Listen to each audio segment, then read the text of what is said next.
الحالة الثانية لكتابة ألف الوصل في الكتابة الصوتية أن تكتب همزة قطع فوقية، وهذا شكلها أو رسمها.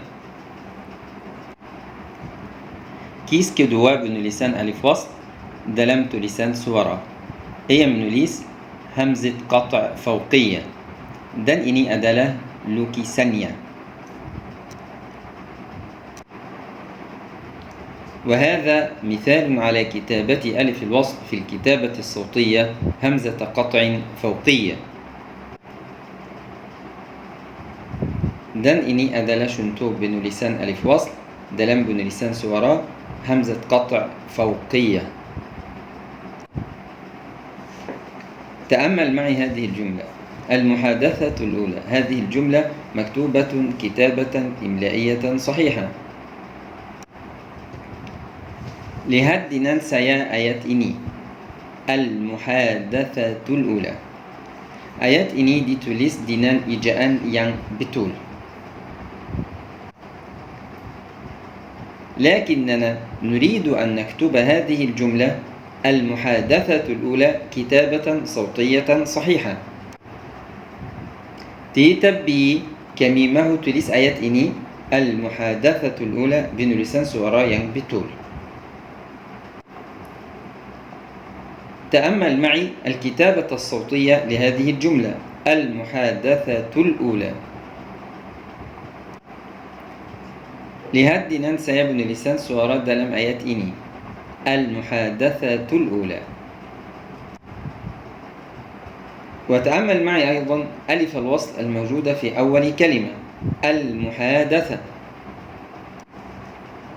دن لهد ننسى يا ألف وصل ين أداة دي أول بركتان المحادثة. لقد كتبنا ألف الوصل الموجودة في أول كلمة المحادثة مثل رسم همزة قطع فوقية تماما. كميت له منيس ألف وصل دي أول بركتان المحادثة سبرت لكسان همزة قطع فوقية. وسبب رسم ألف الوصل في الكتابة الصوتية لهذه الكلمة مثل رسم همزة قطع فوقية تماما هو وجود شرطين فيها. دان سبب ان تؤمنوا ليس ألف وصل دلم بن لسان سورة دي بركتان إني yang seperti رسم همزة قطع فوقية adalah karena terdapat dua syarat di dalamnya. الشرط الأول أن ألف الوصل في كلمة المحادثة جاءت في بداية الكلام ولم تسبق بأي حرف آخر. شرط yang pertama bahwa ألف وصل dalam perkataan المحادثة هي datang pada permulaan ayat dan tidak ada huruf من dahulunya. الشرط الثاني أن ألف الوصل في كلمة المحادثة جاءت مفتوحة أي فوقها فتحة. شرط yang kedua bahwa ألف وصل dalam perkataan المحادثة datang مفتوحة maksudnya di atasnya fathah. القاعدة إذا جاءت ألف الوصل في أول الكلام غير مسبوقة بأي حرف آخر وكانت ألف الوصل مفتوحة أي فوقها فتحة تكتب ألف الوصل همزة قطع فوقية بهذا الرسم في الكتابة الصوتية. القاعدة jika ألف وصل datang di awal perkataan dan tidak ada huruf yang didahulunya dan ألف وصل مفتوحة maksudnya fathah di atasnya, kami akan menulisnya ألف وصل همزة قطع فوقية dengan lukisan ini dalam penulisan suara. الحالة الثالثة لكتابة ألف الوصل في الكتابة الصوتية أن تكتب مثل رسم همزة القطع التحتية مثل هذا الرسم. Kis yang ketiga untuk menulis alif wasl dengan tulisan suara ia menulis seperti lukisan hamzatul qata' at-tahtiyah seperti lukisan ini. مثال على كتابة ألف الوصل في الكتابة الصوتية همزة قطع تحتية. شنتو أتست لسان ألف وصل دلم بن لسان سوراء همزة قطع تحتية. تأمل معي هذه الجملة: ابتدأت طلب العلم من صغري. جم kita lihat ini ayat ibtada'tu talabal ilmi min صغري. Maksudnya saya mulai menuntut ilmu daripada masa yang kecil. الكلمة الأولى في الجملة هي ابتدأت. الحرف الأول في هذه الكلمة هو ألف الوصل. Perkataan pertama dalam ayat ini ialah ibtada'tu. Maksudnya saya telah mulai. Huruf yang pertama dalam ini perkataan ialah aliful wasl. السؤال: كيف نكتب الكلمة الأولى في الجملة وهي ابتدأت كتابة صوتية صحيحة؟ Soalan: bagaimanakah kita menulis perkataan yang pertama dalam ayat, yaitu ibtada'tu, tulisan suara yang betul? الجواب: نكتب الكلمة الأولى في الجملة ابتدأت كتابة صوتية بهذا الشكل أو الرسم أو الصورة. ابتدأت.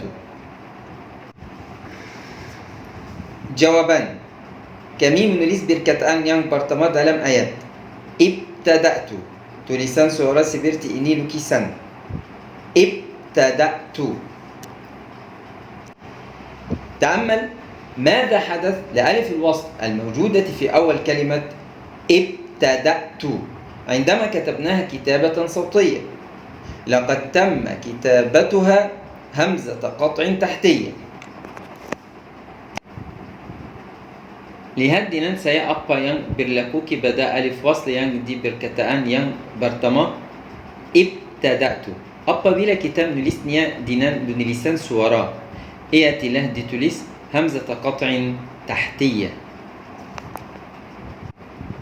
السؤال: لماذا كتبنا ألف الوصل في كلمة ابتدأت همزة قطع تحتية؟ سؤالا: kenapa kami menulis alif wasl dalam perkataan ibtada'tu همزة قطع تحتية؟ الجواب: لقد كتبنا ألف الوصل في كلمة ابتدأت همزة قطع تحتية لوجود شرطين. جوابا: kami menulis alif wasl dalam perkataan ibtada'tu همزة قطع تحتية karena terdapat dua syarat. الشرط الأول أن ألف الوصل في كلمة ابتدأت جاءت في بداية الكلام ولم تسبق بأي حرف آخر. Syarat yang pertama, bahwa alif wasl dalam perkataan ibtada'tu ia datang pada permulaan perkataan dan tidak ada huruf yang mendahuluinya.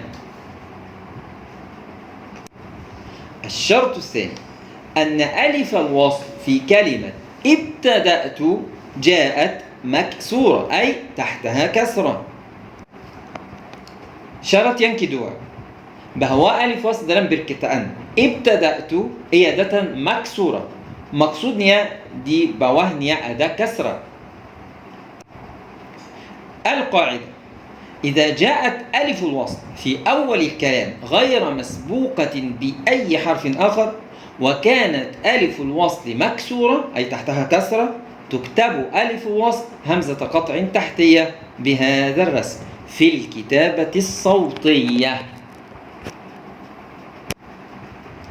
القاعدة: jika alif wasl datang di permulaan perkataan dan tidak ada huruf mendahulunya dan alif wasl maksura, maksudnya bawahnya ada kasrah, kami menulis alif wasl hamzah qat' tahtiyah seperti lukisan ini dalam penulisan suara.